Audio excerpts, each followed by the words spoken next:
People, League of Legends family, it's time to get back into another NECRIT video. Today we have the story differences between Arcane and the Canon universe. I was just scrolling through the popular videos to see something that quick that we could watch today, because I was gonna watch the League of Legends ceremonies, but that is a very long video, and that's just not gonna happen today. So this is a substitute. Hopefully you guys enjoyed the video. Smash like button, subscribe to the channel. Of course, if you guys missed it, I have a playlist with all League of Legends reaction content that includes like the NECRIT videos and League of Legends lore and stuff of that nature, and League of Legends in general, like KDA music video reactions and stuff like that. Yeah, without further ado, man, let's get into it. Of course, show love to the original video at the top of the description. Link will be there. Yeah, subscribe for more League of Legends content, and let me know down in the comment section what else I should react to. Let's get into it.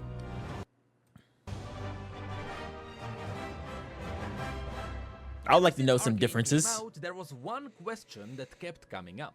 Is Arcane canon? Well, it was confirmed that Arcane is different. And yeah, but then like they changed it, right? It's canon now. Currently, it shouldn't be taken as the truth over the game. So they are essentially saying that Arcane is not exactly it's canon now compared to the core universe. And people were mad about which that. Which is exactly the opposite of what everyone wants. I've heard that Riot is still hesitant whether they want to turn this into the canon story. To which I have to say, yes, Riot. Everyone wants Arcane to be canon. I don't think there is a single person who wouldn't want that. But here's the thing. Riot doesn't need to necessarily turn Arcane into the main canon universe. Now, I have never seen a Marvel movie, but I know that the cinematic universe is different from the core universe, which is in the comics. It seems like Riot may be doing the same thing here. It's that the Arcane universe may be different from the canon core universe. Which is fine, but I'm sad to see that some people will be confused. Because all of the characters in Arcane changed from their canon versions. And so once, or at least in the second. I also heard that like Riot, I guess, got a hold of how the story is told. Did you guys tell me that? No, I think I was talking off stream that they got a hold of how like season 2 story should be told and things like that, since it is canon now, I think. And be the nerdy guy who reads everything. You know all of those people who have read the Game of Thrones books and they talked about how different it is from the TV series? I've never been one of those, but today I will be. In this video, we're gonna talk about all the differences between the core canon universe and the Arcane universe. And we'll see if there is any way to make Arcane canon. Now, of course, I will not talk about the entire story of all the champions. I will only talk about the stories up until the point where Arcane would end. Because I heard like the side characters in season 2 got some more lore, like I guess like more lore, and people were mad how they was treated in Arcane season 2. Like what, Loris or something, and Maddie, I guess. Jayce's origins may Wait, he looked tough. His family, House Tallis, was never mentioned. We only know that after he got into science, he was offered patronage in Clan Jayopara, which was one of Piltover's most respected ruling clans. Well, he kind of got it on him though. Of Jayopara in Arcane, but in Arcane, Jayce actually gets patronage in the Kiraman family, which is something totally different. According to Jayce's bio, Clan Jayopara was one of the first clans to explore Shurima. I was about to say, this was Shurima? Curiously enough, in Camille's story, it is said that the Pharaoh's family were the first to find the hex crystals. I don't know who this is. So we actually don't know which one of these was the first one. But at least, House Pharaohs was referenced in Arcane. Clan Jayopara, where Jayce is supposed to be, never Jayopara. Anyway, after Jayce accepted the offer and he joined the clan, he spent most of his early years constructing potential hextech devices and designing transformable multi-tools for the working class. The difference here is that in the core universe, basic hextech was already I wonder if him and Viktor even had like this close of a relationship in, I guess, original story. It wasn't advanced, there were no major hextech devices, unless you maybe count Camille, but you know, we don't actually know how old she is. But in Arcane, it was Jayce who invented hextech. In the core universe, Jayce's personality is also different. Really? He's supposed to be far more arrogant than he is. Wait, in Arcane. really? He was described as dismissive and unwilling to slow his pace to help his peers catch up. It was Wow. Huh. I feel like it's kind of like the opposite. Most people didn't want to work with him, and as he grew older, his patience grew even shorter. So yeah, Jayce is supposed to be a pretty awful guy. While in Arcane, he actually cared about the people around him, and he even stopped hextech development for the safety of people. In the core universe, especially when he was younger, that would be out of character. Sometime later, he gotta make him likable, you know. found a person who was able to keep up with his Oh, it was intellect, Viktor. and that person Oh, really? was Okay. Viktor. In the core universe, they met at a mandatory progress day party, and they bonded over the fact that neither of them wanted to be there. In Arcane, They bonded. It's like these niggas ain't on our level. You know what I'm saying? They ain't on our level, man. I'd rather be in my lab, continuing working. they met after Jinx blew up his lab. Anyway, at this progress day party, Viktor expanded Jayce's intellectual horizons, and he challenged Kind of one many for of one. his If that's actual, assumptions. is that We actual then art for Vic? learned that while Jayce wanted to help humanity through versatile technology, Viktor wanted to solve problems inherent to humanity itself, such as physical decay or illogical prejudice. They constantly argued with each other, but their conflicts never got personal. They respected each other's work, because they still had a common goal. In That's art from Arcane, you can okay. rarely ever see them argue over an invention. Later, the two invent a mechanized construction suit for Piltover's dock workers. It was light enough to not let the workers drown, but sturdy enough to enhance their strength.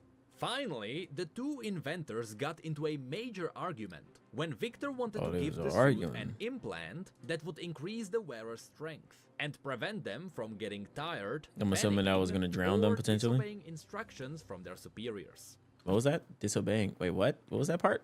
Tired, panicking, or disobeying instructions from their superiors. You see, Viktor wanted to do this because he knew it would dramatically reduce the number of accidents. But Jayce didn't want to go through with it because it he was kind found of the like, removal of free will. yeah, free will, They yeah. disagreed with each other so much, the two nearly fought over this. But once again, it ended with Jayce being an awful person. He ran up into the academy He did it and anyway. warned the professors Yeah. about Viktor's invention. Oh, Because of this, nah, Viktor was bro. stripped of his honor and kicked out of the scientific What the community. hell? Nah, After Jayce is a losing his only bitch. real friend, Jayce returned back to his awful, arrogant personality, and he studied alone. This is where he got a hold of a hextech gem. In Arcane, he got it from the Kiraman family. Here, he got it through Clan Jayopara, but in a really different way. When Clan Jayopara obtained a Was it, like, hextech imported? gem, none of their students were able to tap into its power. But at that point, Jayce was so arrogant. His superiors wanted to teach him a lesson, and so they punished him by not even offering the gem to him. Only after everyone else failed. As the very last person, they finally gave Jayce a chance. And so, he did his own experiments on it. These experiments were very similar to what we saw in Arcane, but in the core universe, he did those without Viktor. Yeah, he However, did it by himself. these experiments led into a power spike. You know, in Arcane, it actually exploded. Yeah. And this power spike was detected by Viktor. And so, he arrived at Jayce's lab. So I'm assuming they kind of like maybe put everything aside after that. Viktor was like so, I guess, interested. Demanding only one thing. You see, Viktor also spent some time alone, working on his own projects. And he figured out how to save everyone. He knew how Save to eradicate everyone. disease, hunger, and Oh, hatred. If and Jayce joined the gem him, they will could work. save humanity from itself. All he needed was the hextech gem Yeah, for the what he gem. called a glorious evolution. A Jayce glorious disagreed, telling evolution. Viktor that what he really needed was a moral compass, and the two started a fight. Hilariously enough, even though in Arcane, Viktor is very fragile. How are you getting the? Where is this this story of the lore in for the canon? Is this like on like the webpage, or is that in one of the comments you guys told me about? In the core universe, Viktor grabbed the crystal and knocked Jayce unconscious with it. Just picture that in your head. Anyway, Viktor then returned back to his lab, did all sorts of things to himself, and Jayce used his own Hextech-powered inventions to fight him. That's really What all the we need to know hell? about these They really stories. just started Most of these boxing, scenes will written be stories. adapted into Arcane in Season 2. So the major differences from Arcane was that Jayce's hammer was a mining tool which he powered up by a small shard of the Hextech crystal, which he got during the experiments. The Atlas gauntlets were not actually his invention, he just figured out how to power them up. But more than that, he had no connection to the Kiraman family whatsoever. So in the core universe, Caitlyn and Jayce haven't really talked to each other that much. But from Viktor's perspective, this story has some more differences. The reason why Viktor cares about the mind-affecting implants is because Viktor comes from Zone, just like in Arcane. And there, he studied all the frequent accidents. After doing so, he found out it all came not to mechanical failure, but to human error. That's why he's heavily into augmentation. He knows that most of human suffering comes from humans. Humans just being after humans. taking interest in Wow. safety, Viktor was accepted We see into the what Furtherson happened in Camp Season 2. where he worked as a safety inventor. Within a month of him working there, the Camforge dropped down to 0 accidents. And this is where we got a big difference. When he was 19, he was surprised to be offered a place in Zone's prestigious Academy of Techmaturgy. There, Viktor attracted the eye of Stanwyck Bedidley, who convinced Viktor to leave Zone and go to the Academy of Piltover instead. So in the core universe, it was Stanwyck Bedidley who convinced Viktor to go to Piltover instead of staying in Zone. In Arcane, it was revealed it was Heimerdinger who offered him a place in Piltover, so he skipped Zone entirely. And that's because in Arcane, Stanwyck was long dead, so they just straight up removed that character. They confirmed this in one of the episodes. Oh, that's him? He was a statue? But this is where another major difference comes in. In the core universe, by now, the two cities were known as Piltover and Zone. In Arcane, that is not the case. There, the entire city is simply Piltover. And the possibility of the city splitting into two and being called Piltover and Zone was only being voted in at the very end of Season 1. So throughout all of those stories in Arcane, Zone didn't exist. They simply called it the Undercity. So that's why in Arcane, Viktor being at the University of Zone wouldn't make sense.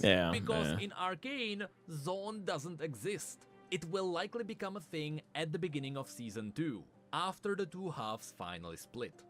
Anyway, as we mentioned in Jayce's half, the two meet at a party, but in Viktor's bio, we learn that while the two were still friends, there was a chemical spill that destroyed an entire district of Zone. This is like the same disaster that led into the augmentation of Oriana, but that's not important now. A lot of injuries and stuff though. During this disaster, Viktor returned home to help in the civilian to help people who got messed up. It was dangerous to be there in person. The streets were full of toxic fumes. And so, Viktor constructed Blitzcrank to help in the cleanup. The hell is a Blitzcrank? Looks like a cool little guy. Wait, is Blitzcrank a playable character? Why look like he playable? Crank was such a good creation. Wait, it is? Oh shit. He started to think on his own. What the fuck? Blitzcrank, yo. The hell? Wasn't really Viktor's intention. In the story, he doesn't exist now because of Arcane. The hell does that mean? The two kinda became friends, and they tried to help those affected by the toxins. But since, even when working together, the two couldn't prevent more death, they just parted. Oh, he doesn't exist now because Arcane is canon and... Oh, okay, I see what you mean. Alright, I see. Ways. And since Blitzcrank was developing his own personality, Viktor just let him go off and do whatever he wanted. After all, Blitzcrank was developed to help people and save lives. Of course, Blitzcrank didn't appear in start Arcane, fucked up. but I do believe they may be saving him for Season 2. They did reference cranking stuff a couple of times in Season 1. Anyway, after this disaster was over, when Viktor returned back to Piltover, he learned that Professor Stanwyck stole credit for Blitzcrank's creation. Damn! And when Viktor filed a complaint about it, Nobody believed him. Whoa, bruh. Vic been getting shit on, dog. Together, they created the diving suit and the rest of the story happened. So as you can see, the differences are actually quite big. Yeah, Viktor big difference. Has no sickness in the core universe. Oh, I was about to ask if you had that, but I kept looking at the art, and that was art from like Arcane. So his story heavily relies on Stanwyck Padidley, who was quite an ass. But that person isn't even alive in Arcane. And Jayce is a fucking ass. It was Heimerdinger who praised him, while in the core universe that wasn't the case. Also, no Sky, and no Hex core. Rats. God damn it. Vic doesn't have his baddie, man. God damn. Or being developed with Jayce. L story. So while the glorious evolution of Viktor will be interesting to watch in Arcane, because there he is literally saving his own life, in the core universe he is simply improving his own body. He wants to make sure he can't make mistakes, which would put people into dangerous situations. He is doing it to save lives, not just his own. Now, with these two dealt with, let's now... I still kind of like how he turned out in season 2. I still think Vic in season 2, well, in Arcane in general, is one of the better characters. Actually, definitely one of the best characters in the series. So it's still the same kind of motive. Yeah. Now move on to the other main characters. There is Vi. Vi's origins are actually quite different. This is what the bio says. Though she had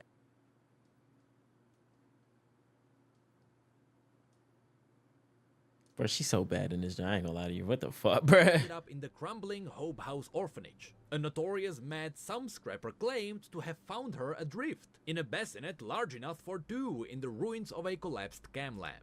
So yeah, in the core universe, Vi was an orphan straight up from the beginning. But in Arcane, she was not an orphan up she until wasn't. the uprising. I mean, yeah, but it was like the beginning. So I mean, you could basically just call her orphan from the beginning. While being an orphan, Vi formed a gang, and she did all What? the A gang? typical Squad? street kid stuff. This is very similar to what she did with Milo and Clagger. And she then found a mentor in the owner of a bar on the edge of the lanes. Of course, this is where the bio is referencing Vander. Big Vander, but his name was never... Yeah, I heard that Vander isn't in, like, the core, so Vander doesn't exist. Oh, so he's... Oh, so I didn't even know that he was even, like, referenced. So he was still referenced in her story in, I guess, in the... What do we call it? The core canon? Or what the fuck we call it, bro? But, okay. It was kept a secret for Arcane. So yes, Vander is canon. We then learned that this mentor helped her calm her self-destructive tendencies and refined her moral code. We then get to the story of how she got her gauntlets, which is also very different. She planned a heist of a rich mine. She needed more people to pull it off, and she went and stole them brought in shits the Factory Wood Fiends gang. instead of giving During them the shits. heist, this gang killed the owner of the mines, the one who was supposed to get all the payment which they were looking for. And it was in demons. doing so, the gang also trapped all the other miners in the tunnels.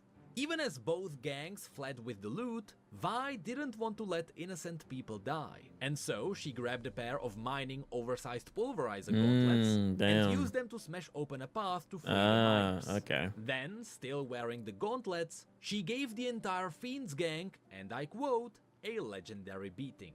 This is where the storyline of Arcane would have ended. But interestingly enough, Vi still references the civil war of Arcane. This is what it says. Vi eventually disappeared from Zone during a time of great upheaval, when tensions with Piltover were running high.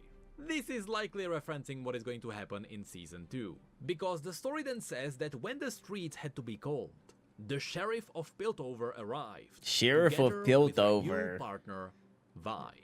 So yeah, the story tough. of the core universe doesn't really tell us why she joined the Wardens. Also, by the way, in the core universe, the Enforcers are called the Wardens. The Wardens, okay. Anyway, the biggest difference in her story is that there was no Jinx at all, and no Silco. Even though in Arcane, Jinx is the very core of Vi's story.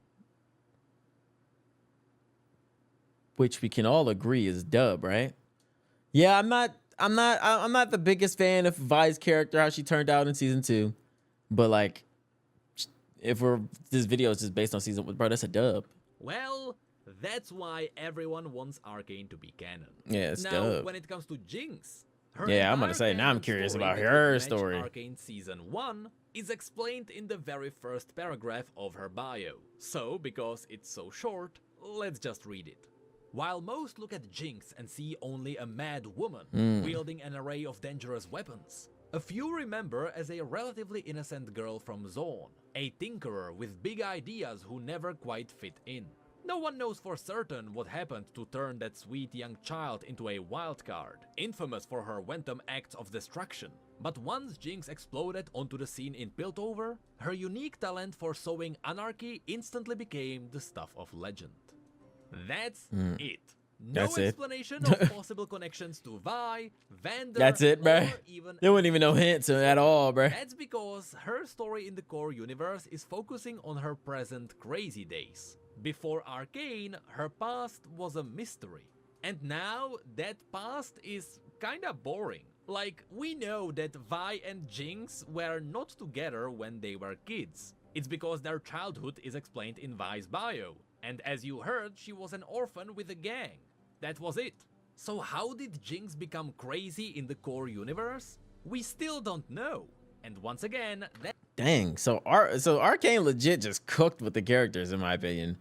I know this video probably doesn't cover every bit of maybe it does. Maybe this video does cover every bit of information on these characters, and if so, Arcane fucking and I know Arcane cooked, because I remember watching Arcane for the first time, sitting here thinking like, and you guys telling me bits and pieces like, oh, this isn't like, you know, this is different from the game's, you know, canon or whatever. And I'm like, bro, there's no way that the game canon is like better or any close to the quality, That's I guess, why of the people want stories Arcane to written be for these canon. characters. Then we get to Caitlyn. With all Big the Kate. things around Arcane, Caitlyn might actually be the most faithful to her canon version. There, while her parents worked for the Wardens, Caitlyn did not. She was kinda just there, Worked living for? off of her parents. And she had no connection to Vi or Jayce, and in the core universe, Silco simply doesn't exist. So pretty much nothing that happened in Arcane Season 1 happened in her story.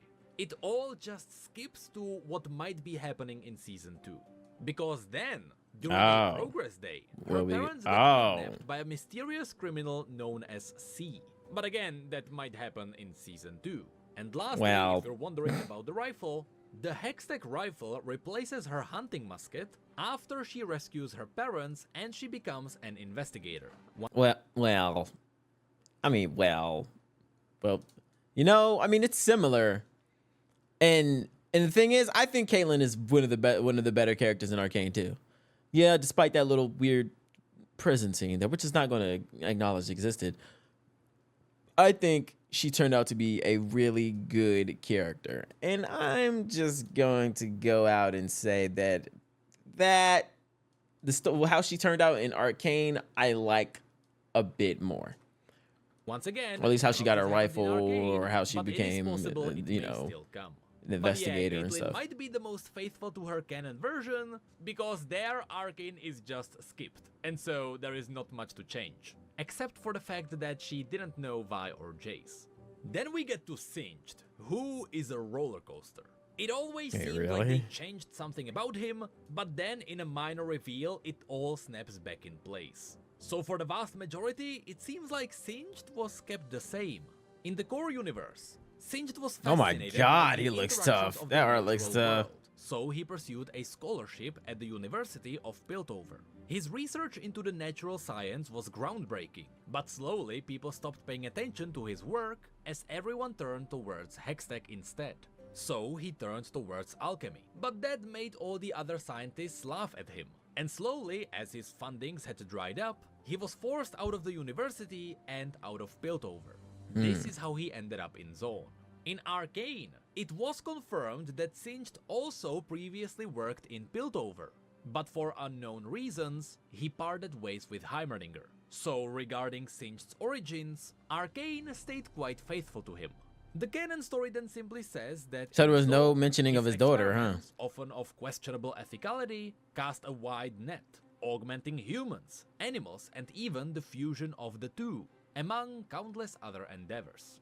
Of course, this is referencing Warwick, During Arcane, after Singed got burned, he started covering his face. Which was weird because in the core universe, Singed is wearing the bandages because Warwick scarred his face during his transformation. It wasn't because of the chemical burns. But then, at the end of Season 1, it was revealed that Singed was working on Warwick the entire time. So once again, everything snapped back together, and now in Arcane it again made sense why he had the bandages. It is because Warwick scarred him. And when it comes to Warwick, in the core universe it was mentioned that Singed picked him up off Warwick a street design near fire, the bar. bruh. He was pretty much a random person. A gangster who put his blade aside, who tried to pick up a new name to live a better life, but the sins of his past caught up to him. That That's design pretty is much the so description clean, of Warwick bruh. when he was a human. But, you know, in Arcane it is pretty much confirmed that it is Vander. Anyway, back to Singed. Singed also created chemicals that allowed him to work tirelessly before he would collapse and sleep for days. I ain't gonna lie, imagine watching this video like at the end of like Arcane. Imagine not knowing any League lore at all and just deciding to watch this just to get a little better understanding and then just getting spoiled on the well, I mean, it was pretty obvious, but I like you forgot about it, to be honest. I like you forgot his fucking Now, existence. Shimmer was never mentioned, but it is possible that this is what the story is referencing. In fact, interestingly enough, Shimmer was never actually mentioned anywhere in the canon universe. It is sometimes referenced, for example in Mundo's story, but it is never named. So it feels like even though Riot knew that Shimmer would be a thing because Arcane was in development for such a long time, they never called it Shimmer because they wanted to keep it a secret before Arcane. So while technically Shimmer may not be canon, because it was never named anywhere, I think at this point it is unavoidable, and it will be name dropped in the future. But yeah, once again, because Silco technically doesn't exist in the core universe, that entire storyline was skipped, and Shimmer is kind of a mystery there. After that storyline, however, Singed was approached by Noxians. Damn, that with art is sufficient fire fundings, too, he man. was allowed to Damn. continue his experiments, but he would also make weapons for the Noxians. Who knows, maybe that comes in Season 2 as well. But the main differences are that Singed doesn't have a daughter in the core universe, Shimmer pretty much doesn't exist, there is no connection to Viktor, no connection to Rio, and no storyline with Silco, which is pretty massive. Then there is Ekko, who is totally different. Wait, really? In the core universe, Ekko's parents worked for many hours in dangerous factories, so that they could afford to send Ekko up to Piltover. To Piltover, or the school yes, and the in Piltover? the core universe, Ekko's parents are actually alive. In Arcane, it seems like he's orphaned. just an orphan.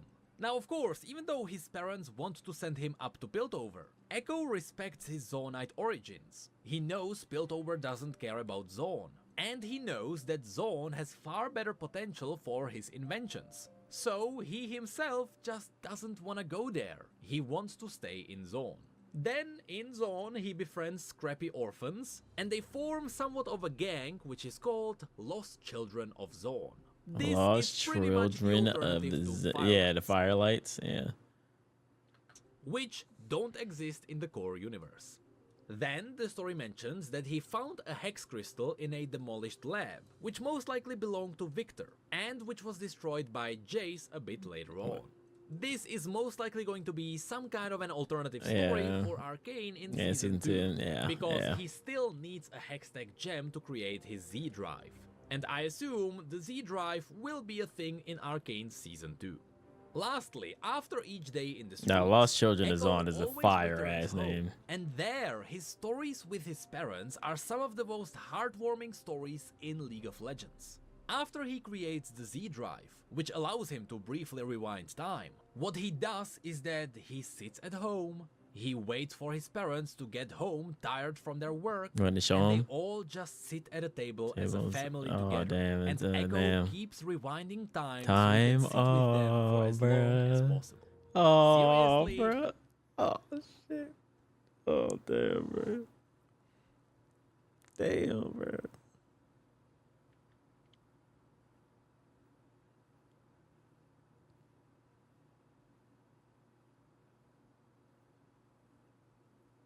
Damn, man. That's kind of fun. These interactions are just gone from Arcane, because there we don't even know if those parents are alive. But speaking of Ekko's It's okay, bro. We got episode 7. We got season 2, episode 7, man. parental figures, we need to talk about his new buddy, Heimerdinger. You see, Heimerdinger in Arcane is a really fleshed out character. He is full of charisma, always there to help people. He has rich history with Piltover. 200 years ago, he's been there during its foundation. He is the forefather of the entire place, and the highest counselor. So when we compare it to all the stories he has in the core universe, yeah, I think Arcane story wins. Hey, what the fuck? Hey, that's insane. Hey, bro. Damn, bro. Wow. That was dope, man. That was dope to kind of to see, for sure. For sure. Let me know down in the comment section what you guys think I should react to next, man. I would say on the lines that Arcane did do this story a little better. That Ekko scene does hit, though. Would I trade that, though, for season 2, episode 7, though? I mean, but I don't think so. But, yeah, dope video.